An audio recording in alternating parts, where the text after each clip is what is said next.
Hello student, आज की topic में हम इन्वायरमेंट से संबंधित कुछ महत्वपूर्ण 4 टॉपिक को क्लियर करेंगे जो एग्जाम में 1 या 2 टॉपिक आपको देखने को मिलेंगे। दोनों बोर्ड के एग्जाम के लिए इंपॉर्टेंट है, हाई स्कूल के लिए भी और इंटरमीडिएट के लिए भी। तो आइए शुरू करते हैं। ग्रीन हाउस, वैश्विक ताप, अम्लीय वर्षा और ओजोन परत। ध्यान से समझिए, एक साथ चारों टॉपिक क्लियर होगी बस मैक्सिमम 10 मिनट में। आपने पढ़ रखा है लेकिन फिर भी रिवीजन कर लीजिए, आप कैसे कैसे लिखेंगे उसके बारे में समझ लीजिए। अगर हम अपने अर्थ की बात करें, क्योंकि चारों टॉपिक समझानी है एक साथ, तो आप समझिए।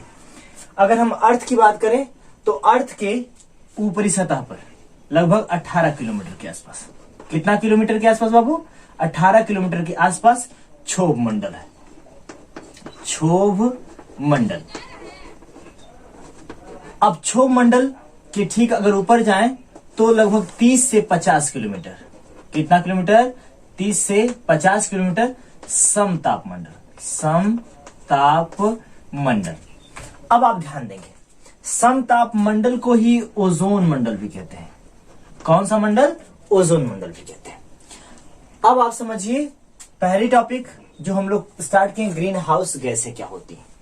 हमारे पृथ्वी की सतह पर जितने भी हमारे व्हीकल्स अर्थात हमारे साधन हैं, हमारे रेफ्रिजरेटर्स हैं, कूलर हैं, फ्रिज हैं, एसी है, इन सभी से जितनी हानिकारक गैसें निकलती हैं, CFC, CH4, CO, NO2, SO4 इत्यादि जितनी गैसें निकलती हैं, ऐसी गैसें समस्त गैसों को कहते हैं ग्रीन हाउस गैसें।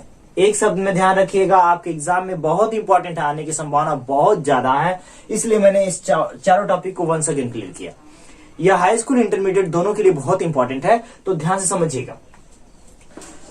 अगर हम समस्त हानिकारक गैसों की बात करें तो इसका मतलब कि जितनी हमारी हानिकारक गैसें हैं उसमें chlorofluorocarbon, methane, carbon monoxide, nitrous oxide, sulphur dioxide SO2, है ना, सल्फर डाइऑक्साइड, ये सभी गैसें अर्थात जितनी हार्मफुल गैसें हमारे इन्वायरमेंट में प्रेजेंट होती हैं, जो हमारे लिए और हमारे वातावरण के लिए हानिकारक होती हैं, उन समस्त गैसों को बाबू क्या कहते हैं? ग्रीन हाउस गैसें। आई होप कि आप बहुत अच्छे से क्लियर होंगे। ग्रीन हाउस गैसें वे गैसें होती हैं जो हमारे वातावरण और हमारे समस्त जीवों के लिए हानि पहुंचाती हैं। बातें क्लियर हो गई। अब आती है वैश्विक ताप। अब आप समझिए, इसी से लगा हुआ पूरा टोटल क्वेश्चन है। वैश्विक ताप को अगर हम 2 भागों में तोड़ दें तो इसे कहते हैं इंग्लिश में ग्लोबल वार्मिंग। क्या कहते हैं बाबू? Global warming. ग्लोबल वार्मिंग का मतलब, ग्लोब का मतलब होता है पृथ्वी। क्या होता है? पृथ्वी। और वार्म का मतलब होता है गर्म, अर्थात पृथ्वी का गर्म होना क्या कहलाता है? ग्लोबल वार्मिंग, अर्थात हिंदी में वैश्विक ताप। तो भाई वैश्विक ताप कैसे होता है? ये जितनी हानिकारक गैसें उत्पन्न होती हैं हमारे वातावरण में, हमारे संसाधनों से, वो समस्त गैसें हमारे वातावरण में मुक्त होकर वातावरण के तापमान को, इन्वायरमेंट को क्या करती हैं? गर्म करती हैं। अब जब बहुत ज्यादा, इसी कारण देखिए, इन्हीं समस्त ग्रीन हाउस गैसों के कारण ही टेम्परेचर धीरे धीरे क्या हो रहा है? बढ़ रहा है ना। अर्थात हर सत्र में कुछ न कुछ इंप्रूवमेंट हो रहा है टेम्परेचर में, क्योंकि ये समस्त गैसें हमारे वातावरण में निरंतर क्या हो रही है? इनकी संख्या बढ़ती जा रही है। तो बढ़ने से क्या हो रहा है कि ग्लोबल वार्मिंग की कंडीशन हो जा रही है। मैंने समझाया आपको, ग्लोब का मतलब पृथ्वी और वार्म का मतलब गर्म, अर्थात पृथ्वी का गर्म होना क्या कहलाता है? Global warming. आई होप कि आप क्लियर होंगे। अगर हम बात करें तो ग्लोबल वार्मिंग से होता क्या क्या है? हमारे जो नदियों और समुद्रों का जल स्तर है बढ़ने लगता है। भैया कैसे बढ़ने लगता है? अरे भाई, जब ग्लेशियर, नदियों और समुद्र में जल कहां से आ रहा है? ग्लेशियर पिघलते हैं तो पूरी नदियों में जल आता है। और जब गर्मी ज्यादा होगी तो ग्लेशियर धीरे धीरे पिघलेंगे, तेज पिघलेंगे। अरे भाई, बर्फ को गर्म स्थान पर रख देंगे तो जो है कि खूब तेजी से पिघलेगा कि आराम से पिघलेगा? तेजी से पिघलेगा ना। तो जो ग्लेशियर हिमालय की चोटियों पे सब बने हुए हैं, बहुत ज्यादा मात्रा में, कई किलोमीटर में फैले हैं, कई 100 किलोमीटर में फैले हैं, वो समस्त बहुत तीव्र गति से पिघलने लगते हैं। तो नदियों का जलस्तर क्या होने लगता है? बढ़ने लगता है। नदियों के आसपास के जितने रहने वाले लोग हैं वो सभी बेघर हो जाते हैं, पशु पक्षी सभी क्या हो जाते हैं? जलमग्न हो जाते हैं, समा जाते हैं। तो ग्लोबल वार्मिंग से बहुत सारी कंडीशन होती है, ताप बहुत ज्यादा बढ़ने लगता है, जिससे जीवन अस्त व्यस्त होने लगता है ना। आगे बढ़ते हैं अम्लीय वर्षा। इन्हीं गैसों से स्टार्ट करते हैं। अम्लीय वर्षा, जब ये गैसें समस्त वातावरण में मुक्त हो जाती हैं तो क्षोभ मंडल के आसपास, क्षोभ मंडल के निचली सतह पे कह सकते हैं, आसपास एक नई परत का निर्माण करती हैं, और ये परत जब इवापोरेशन होता है, जब हमारी पृथ्वी की सतह पे जो जल उपस्थित है, ये जब वाष्प में बनता है, वाष्प पे बन के ऊपर जाता है, तभी तो बादलों का निर्माण होता है बाबू ना। तो जब ये वाष्प ऊपर जाता है तो ये समस्त हानिकारक गैसें इसमें लिपट जाती हैं, मिल जाती हैं, मिश्रित हो जाती हैं और बादलों के साथ निर्मित हो जाती हैं। और जब बादलों के साथ निर्मित हो जाती हैं तो ये समस्त हानिकारक गैसें जब इसके साथ मिल जाती हैं तो इसका जो गुण होता है वो एसिडिक हो जाता है, एसिड हो जाता है। और जब यही एसिड, यही हानिकारक गैसें जल के साथ नीचे गिरने लगती हैं तो ये जो जल होता है एसिडिक होता है, इसलिए हम इसे कहते हैं अम्लीय वर्षा। अर्थात ये समस्त चीजें जब जल में या बादल के साथ एकत्रित होता है तो अम्ल के रूप में हो जाता है। इंग्लिश में उसी को एसिड कहते हैं ना, तो अम्ल के रूप में हो जाता है। तो क्या होता है कि यहां से जब वर्षा पृथ्वी पे आने लगती है तो यही वर्षा कहलाती है अम्लीय वर्षा।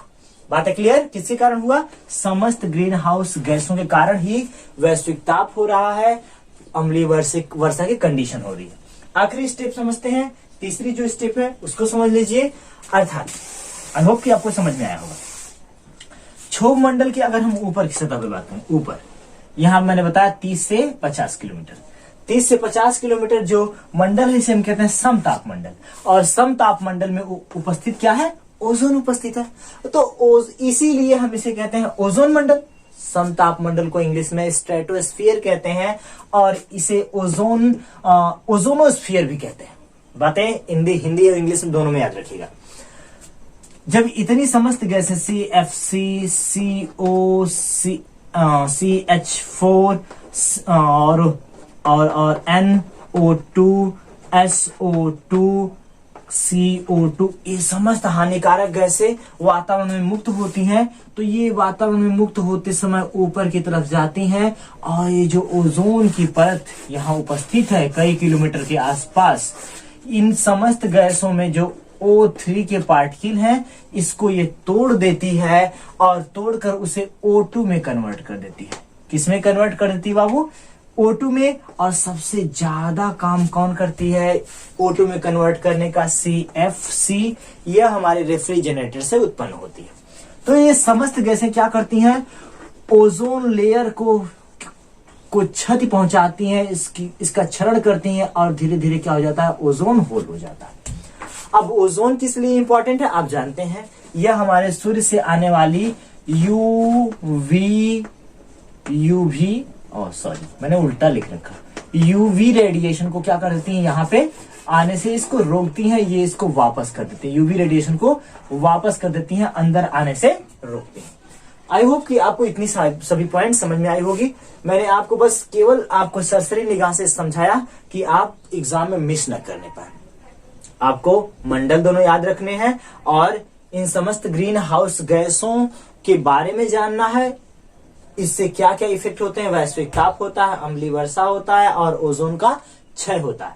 अम्लीय वर्षा में सबसे ज्यादा SO2, SO4, खास करके SO2 कह सकते हैं। SO2 सबसे ज्यादा मात्रा में उसमें वैश्विक ताप के लिए उत्तरदायी होता है और ओजोन के क्षय के लिए CFC उत्तरदायी होता है। आई होप कि आपको ये सारी चीजें समझ में आई होंगी। तो इतने बेहतर ढंग से आप इसको बहुत अच्छे ढंग से तैयार करिएगा। अगर जब क्वेश्चन आएगा तो 5 नंबर 7 नंबर में आता है तो एक इसमें से आ जाएगा तो 5 नंबर तो पक्का ही कर लीजिएगा। इसका इफेक्ट, इसके काजेस और इसके उपाय, रोकथाम, ये सभी चीजें आप पढ़ लीजिएगा। 4 टॉपिक है, आसानी से क्लियर हो जाती है। आई होप कि आपको ये सारी चीजें समझ में आई होंगी। आपने पहले से पढ़ रखा होगा या तो अगर नहीं पढ़े तो पढ़ लीजिएगा जरूर, ये मस्ट इंपॉर्टेंट टॉपिक है। ठीक है ना? तो आपके एग्जाम के लिए बेस्ट ऑफ लक, बेहतरीन करिए, बहुत अच्छे ढंग से तैयारी में लगे रहिए, बेस्ट करने की कोशिश करिए। वीडियो को देखने के लिए, अपने दोस्तों तक शेयर करने के लिए आपको बहुत बहुत thank you so much. Best of luck once again.